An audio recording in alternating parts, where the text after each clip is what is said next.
Muy buenas, ¿cómo están ustedes? Dios les bendiga, espero que estén bien. Mi nombre es Gabriel Goldenberg y les agradezco que estén aquí conmigo.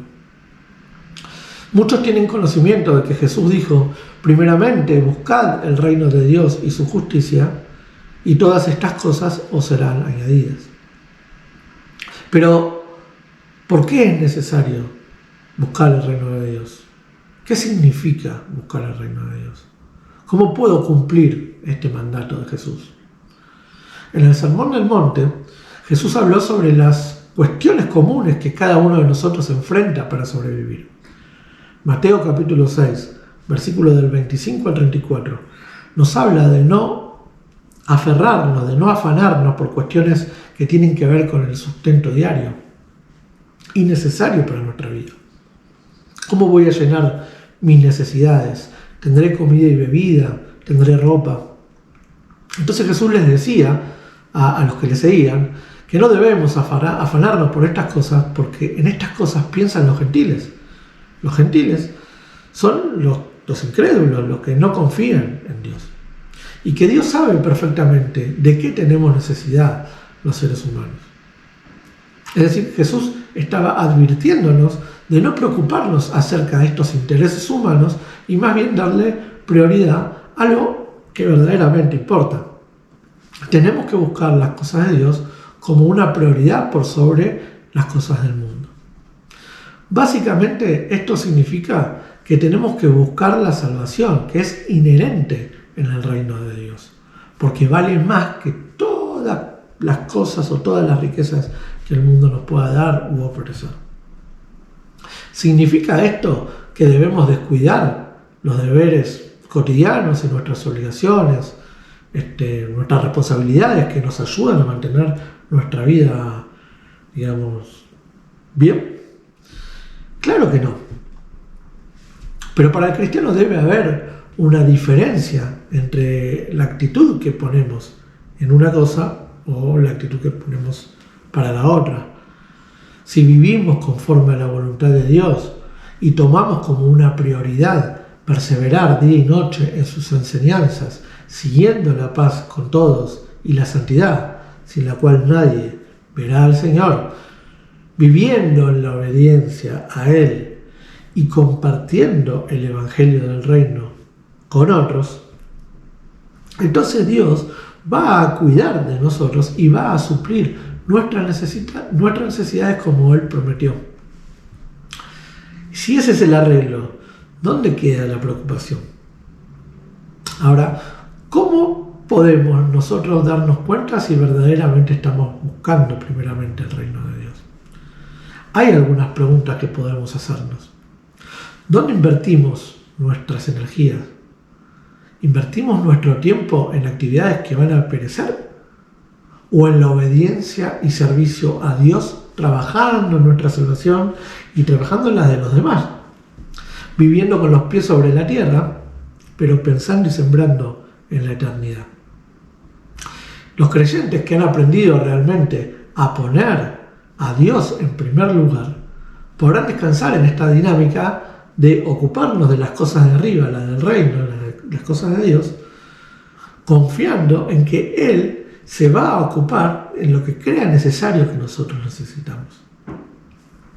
Dios ha prometido proveer para su pueblo, supliendo para cada necesidad. Pero su idea de lo que necesitamos a veces es diferente a nuestra idea. Por ejemplo, muchos podrán entender que nuestra necesidad pasa por cuestiones materiales, el tener abundancia, en los placeres que brinda el mundo, o en progresar en algún trabajo o en alguna cuestión particular. No que sea malo que nosotros podamos tener estas cosas, pero tal vez Dios sabe que lo que realmente necesitamos en algún momento específico es un tiempo de aprendizaje. Quizás nos falte más de lo que esperamos y solo tengamos el sustento mínimo para vivir.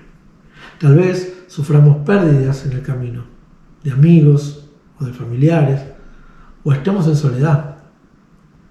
Algunos ejemplos los encontramos en Job y en Elías. Dios los amaba. Sin embargo, Él permitió que Satanás destruyera a Job, aunque bajo su control. Y dejó que la mujer malvada, esa Jezabel, quebrantara el espíritu de su propio profeta Elías. En ambos casos, Dios hizo que después de estas tribulaciones viniera un tiempo de restauración y de sustento para ellos. Estos aspectos supuestamente negativos del reino van en contra de una herejía que está ganando terreno en todo el mundo, que es llamado el Evangelio de la Prosperidad.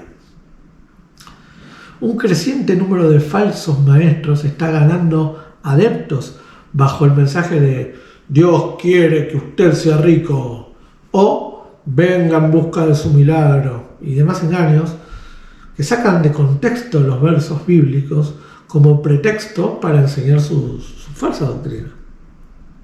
Sin embargo, esa filosofía no es el consejo de la palabra de Dios y ciertamente no es el consejo de Mateo 6:33, el cual no es una fórmula para obtener riquezas y milagros, sino más bien una indicación de Dios para que estemos ocupados en nuestra vida espiritual, porque es lo más importante y es lo que nos conduce a Dios. En cuanto a la justicia, es necesario entender que es uno de los atributos de Dios. El término justicia describe su carácter junto a sus acciones, las cuales guardan concordancia con su carácter. Él ama la justicia y aborrece el mal, y la justicia constituye el centro de su reino.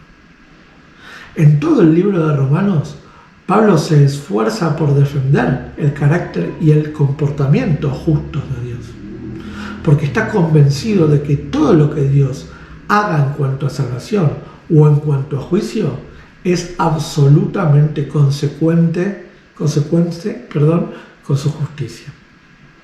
Finalmente, hermanos, el buscar el reino de Dios y su justicia nos habla de ocuparnos de lo que Él considera que es vital para nosotros, que por supuesto incluye la salvación de nuestra alma, con mayor esperanza, ¿no? Nos habla de confiar plenamente en Dios, de tener un compromiso con Él. Nos habla de una manera de vivir, nos revela el para qué estamos acá. Nos ayuda a comprender que más temprano que tarde todo lo que hay en este mundo va a dejar de ser. Este mismo mundo va a dejar de ser. Y que si supimos poner nuestra energía en obedecer su voluntad y en vivir conforme a su palabra, el resto de las cosas que nosotros necesitamos, Él las va a ir supliendo conforme a su voluntad. O sea, lo que Él crea que nosotros necesitamos. Espero que este mensaje les haya podido ser de bendición, que los pueda edificar. Se hace con ese fin, para la gloria y para la honra del Señor, por supuesto, pero para la edificación del cuerpo de Cristo, que somos todos nosotros. Los invito a que podamos estar pensando en estas cosas, que pensemos en las cosas de arriba, que no estemos afanándonos como bien nos enseñó Jesús, con cuestiones que tienen que ver con que sí que necesitamos, pero también Él sabe, Dios sabe perfectamente de qué necesitamos. Ocupémonos de lo que Él nos dice que primeramente tenemos que buscar para que Él se ocupe después y que nos vaya dando conforme a su voluntad las cosas que nosotros necesitamos. Confiemos en Él. Les mando un abrazo grande, Dios le bendiga y bueno, esperemos nos podamos seguir viendo en los próximos programas. Un abrazo. Si crees que este contenido es de bendición y crees que pueda ser de bendición para otros también, te pido que le des like, que te suscribas a este video y lo compartas.